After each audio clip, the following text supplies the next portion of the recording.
Ika-29 ng Hulyo, taong 1910.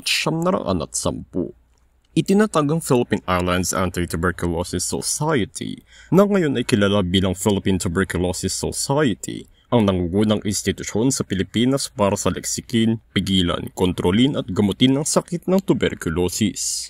8 taon naman pagkatapos ito ay nagbukas ang organisasyon ng sanatorium sa lungsod ng Quezon, kung saan mayroong 14 na kubo para sa mga pasyente ng naturang sakit. Sa dekada 30 naman na ipinasa ni Pangulong Manuel Quezon ang Philippine Legislature Act 4130 na nagtatag sa Philippine Charity Sweepstakes Office at ginawang benepisyaryo ang organisasyon bilang tugon para sa problema ng tuberculosis. Sa kasalukuyan, patuloy na gumagawa ng malalaking hakbang ang PTSI upang masaliksik pa ang sakit at ipanawagan ng karagdagang kaalaman para dito.